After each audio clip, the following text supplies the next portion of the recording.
Students, आज का topic बहुत ही ज़्यादा इंटरेस्टिंग है और बहुत ज़्यादा इजी है। ठीक है, ये टॉपिक जो हमारे पास होता है, चैप्टर्स जो हमारे पास होते हैं, ये स्कोर को बढ़ाने के लिए होते हैं। और मैं हमेशा कहता हूं कि हमारे पास हर सब्जेक्ट में कुछ चैप्टर्स ऐसे होते हैं जिनको हम अपनी पासिंग परसेंटेज कह लीजिए या अपना एवरेज स्कोर के हाई कह लीजिए कर सकते हैं। तो एक टॉपिक है हमारे पास क्लास 9th का मैथ्स का स्टेटिस्टिक्स। ये आपके पास 9th में भी रहेगा, 10th में भी रहेगा, 11th 12th अगर आप मैथ्स लेंगे तो उसमें भी रहेगा। तो अच्छा टॉपिक होता है, स्कोरिंग होता है, ज्यादा कॉन्सेप्ट्स नहीं होते हैं, ज्यादा दिमाग पे जोर डालना नहीं होता है। हाँ, थोड़ा सा प्रोसेस ये होता है कि जिसे कहना चाहिए रिटर्न वर्क कह लीजिए या टेबुलर वर्क कह लीजिए, वो थोड़ा सा ज्यादा रहता है। आपने क्लास 8 में भी सीखा होगा टेबल्स फॉर्म्स करना। स्टेटिस्टिक्स एक्चुअली जो बात हम करते हैं वो होता है स्टडी ऑफ डेटा। आपके पास ऑब्जर्वेशंस दिए होते हैं, नंबर्स दिए होते हैं, तो उसको आप किस तरह से स्टडी करते हैं।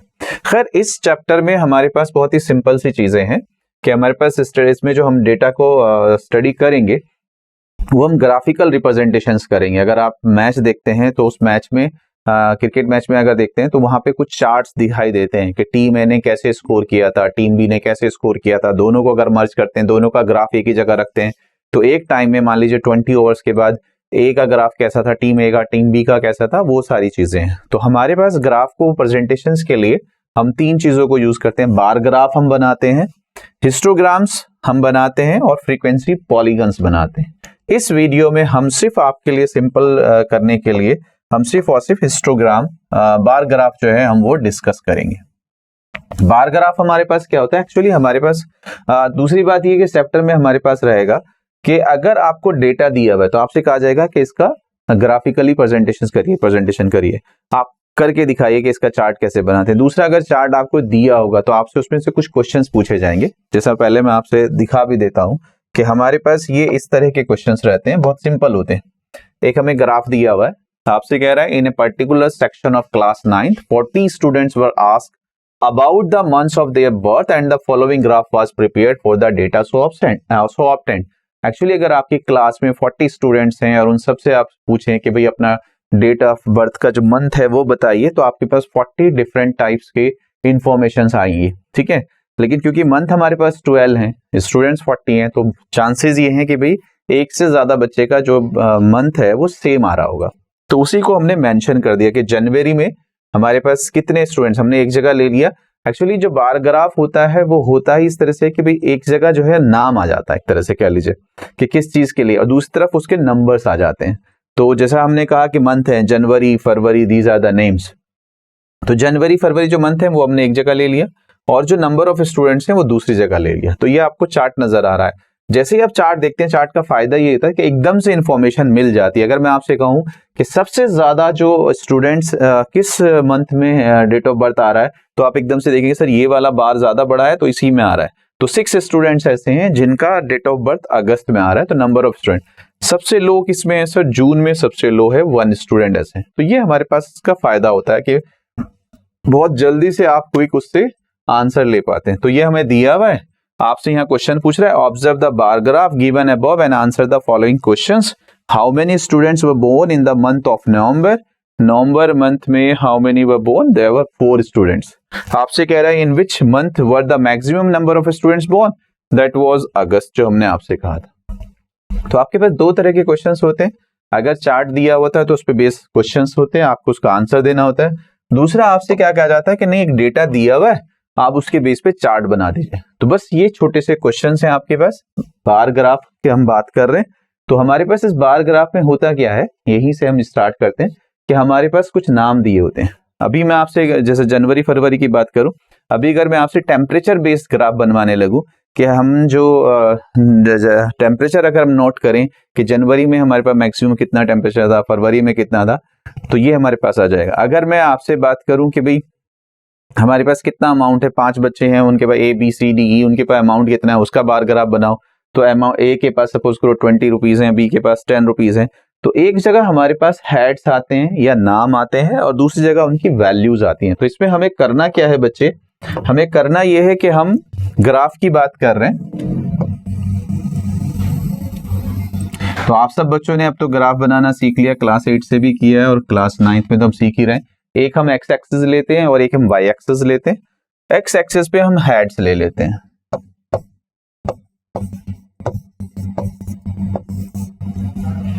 और वाई एक्सिस पे हम उसकी वैल्यूज को ले लेते हैं, न्यूमेरिकल वैल्यूज, ये हमारे पास। तो आपके पास क्या है कि a family with a monthly income of ₹20,000 had planned the following expenditure per month under various heads. तो आपके पास grocery, rent, education, medicine, fuel, entertainment, miscellaneous. तो हमें करना क्या होता है कि हम यहाँ पे थोड़ा सा गैप के साथ, प्रेजेंटेशन थोड़ा सा अच्छा होना चाहिए, जैसा अभी हमने दिखाया भी था कि थोड़ा सा गैप के साथ हम वो लेना शुरू कर देते हैं। तो यहाँ हमने, हमारे पास कितने हेड्स हैं देख लीजिए, 1 2 3 4 5 6 7। तो आपको 7 स्पेस चाहिए, यहां से भी आप मेंशन कर दीजिए, छोड़ दीजिए। तो ये आपके पास हो गया फर्स्ट। इक्वल डिस्टेंस पे आप मेंशन कर दीजिए, फिर यहाँ पे आप ये ले लीजिए 2, फिर गैप ले लीजिए 3, गैप लीजिए 4, फिर गैप लीजिए 5, फिर गैप लीजिए 6 एंड फिर गैप लीजिए 7। तो ये आपके पास, क्योंकि आप ग्राफ पेपर पे बनाएंगे तो इक्वल गैप्स के ये आपके पास हेड्स आ जाएंगे। आप भी जब ग्राफ पेपर लें, जब क्वेश्चन कर रहे हो, तो पहले ही आइडिया ले लीजिए कि मुझे कितने हेड्स बनाने, ये बस। दूसरा हमारे पास क्या है सर, हमारे पास ये वैल्यूज है। तो एक्सपेंडिचर इन ₹1000, तो ये आपके पास 1000 में दिया हुआ, टोटल अगर आप काउंट करेंगे 20,000 हो जाएगा। तो यहां आपके पास जो आएंगे, अब यहां पे भी आप मार्क करेंगे 1 2 3 4 5 6 7 8, इस तरह से। तो मैक्सिमम आपको चेक कर लेना चाहिए कि भाई कितना आ रहा है। अगर यहाँ नंबर बड़ा होता है तो हम, आपने सीखा होगा, स्केल मान लेते हैं। तो फिलहाल ये जो ग्राफ की 1 यूनिट है, 1 यूनिट, ये जो आप एक बॉक्स ले रहे हो, इसको मैं 1 यूनिट बोल रहा हूं, इसको हमने ₹1000 के इक्वल ले लिया। तो अगर मुझे ₹4000 मेंशन करना है तो मैं 4 पे ले लूं। तो ये हमारा हो गया 1, ये 2, ये 3, ये 4, ये 5, ये 6, ये 7 और ये 8। तो आपके पास क्या है सर, पहला है ग्रोसरी, और ग्रोसरी में हमारे पास आ रहा है सर 4। तो यहां हम 4 तक जाएंगे इस वाले बॉक्स में, और ऐसे हम जाएंगे 4 पे। और आप या तो इसमें अंदर लिख सकते हैं, या इसके साथ साथ लिख सकते हैं, या थोड़ा सा टेढ़ा करके भी लिख सकते हैं। तो अगर हमने इस तरह से लिया, थोड़ा सा मेंशन होना चाहिए कि उसी बॉक्स के नीचे लेना है ग्रोसरी, ये हमारे पास हो। तो ग्रोसरी हमारे पास आ गया 4। अब आपको रेंट मेंशन करना है, तो रेंट है हमारे पास 5। तो यहां से प्लीज आप देखिए 5 तक जाना है आपको। रेक्टेंगल की फॉर्म में ये बार्स हमारे पास होते हैं ऐसे। तो ये हमारे पास है, और ये किसका है, रेंट। तो ये हमारा हो गया रेंट। फिर हमारे पास क्या है सर, एजुकेशन ऑफ चिल्ड्रन 5। तो एजुकेशन ऑफ चिल्ड्रन भी 5 है, तो ये भी 5 तक ही जाएगा बच्चे।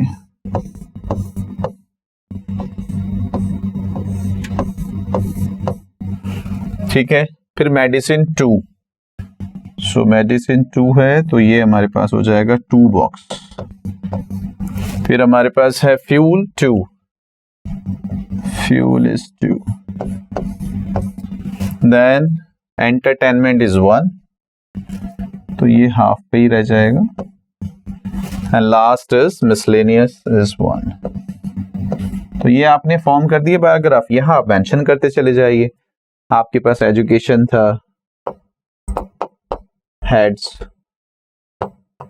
नेक्स्ट था आपके पास मेडिसिन, नेक्स्ट आपके पास and fuel, next entertainment and next miscellaneous. तो ये आपके पास बार ग्राफ होता है, बहुत इजी होता है। अगर आप देखेंगे तो हमारे पास बार ग्राफ में दो ही तरह के, बार ग्राफ में क्या, पूरे स्टैटिस्टिक्स में दो ही तरह के क्वेश्चंस बनेंगे। आपको अगर डेटा दिया हुआ है तो आप उसका ग्राफ बनाइए, और अगर ग्राफ दिया है तो उसके आंसर करिए, क्वेश्चन आंसर। तो हमारे पास था कि भाई ये इतना है और आपको इसका बार ग्राफ बनाना है। तो हमारे पास इस पे बेस्ड ये हमारा आ गया। अगर आप देखेंगे एग्जाम्पल था तो उसका वो दिया हुआ है, grocery, rent, education, medicine, fuel, entertainment, miscellaneous, और ये हमारे एक्सपेंडिचर इन ₹1000। तो इस तरह से आप ग्राफ बनाते हैं। आपके पास सिंपल 3 क्वेश्चन एक्सरसाइज में दिए हुए हैं, 12.1 की एक्सरसाइज है। तो पहला क्वेश्चन है, ये हेड्स गिवन है और ये आपको उसका चार्ट बनाना है। Represent the information given graphically, which condition is the major cause of the women's ill health and death worldwide, तो जो सबसे ज्यादा दे रहा है वो आपको नजर आ रहा है। Try to find out with the help of the teacher any two factor which play a major, ये तो खैर आपकी डिस्कशन का है। इसी तरह से हमारे पास जो क्वेश्चंस हैं वो एक और ये दिया हुआ है, इसका आपको ग्राफ बनाना है। एक और हमारे पास, तो आपके पास 3 क्वेश्चन आपकी एक्सरसाइज में वो बार ग्राफ पे बेस्ड हैं, तो आप बहुत आसानी के साथ अपने ग्राफ को प्रेजेंट कर सकते हैं। आपको 2 ही चीजें ध्यान रखनी है कि सर वाई एक्सिस पे आपको है उसको डेटा को लाना है, एक्स एक्सिस पे आपको हेड्स को लाना है। अगर मैं सी की बात करूं A B C D E F, तो आपके पास यहाँ आ जाएंगे 75, 55, 37, 29, 10, 37। यहाँ आपको हमेशा ग्राफ में बस यही चेक करना है, ये जो डेटा दिया अब 75 पॉइंट्स आप कैसे लेके जाओगे। तो चॉइस है, अगर आपके पास 10 का गैप ले सकते हो, 20 का गैप ले सकते हो, 15 का गैप ले सकते हो, 5 का ले सकते हो, तो हम यहाँ 10 का ले लेते हैं, ज्यादा आसान रहेगा। मान लीजिए हमने इसको 10 लिया है, ये 20 लिया है, 30 है हमारे पास, 40 है, 50 है, 60 है, 70, 80, मैक्सिमम बस 75 आ रहे हैं, तो इसका मतलब यहां आ जाएगा। अब ये जो एक ब्लॉक हमने लिया उसको हमने 10 मेंशन किया है, तो 10 क्या है, सीट्स 1, तो आप क्या कहेंगे 1 unit is equal to 10 seats. ये बस अब आप ले लीजिए कि पहला अगर हमने यहाँ गैप लिया था, ये फर्स्ट हमारा ब्लॉक है, तो ये 75 तक जा रहे हैं, तो 75, 80 और 70 के बीच में एक ब्लॉक आ जाएगा। ये किसके लिए हो गया, ए के लिए।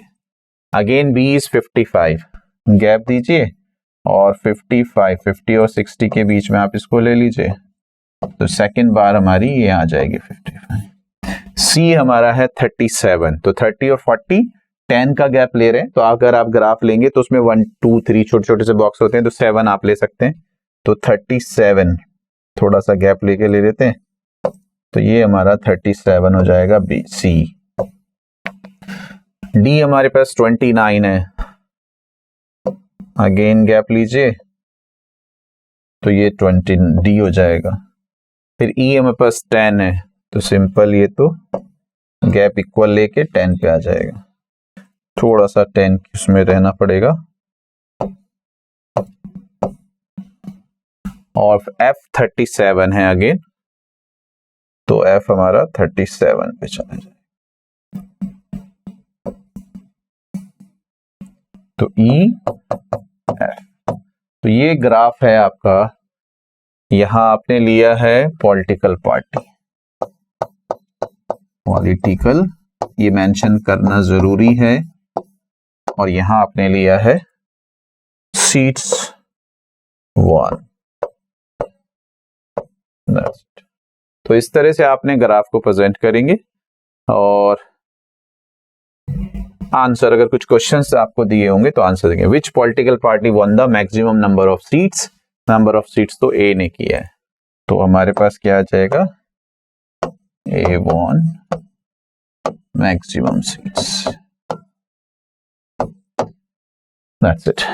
तो इस तरह से आप करेंगे। नेक्स्ट हम करेंगे फिर, ये हमारे पास था बार ग्राफ, हिस्टोग्राम, और नेक्स्ट पे हमारे पास है frequency polygon. All the best बच्चे।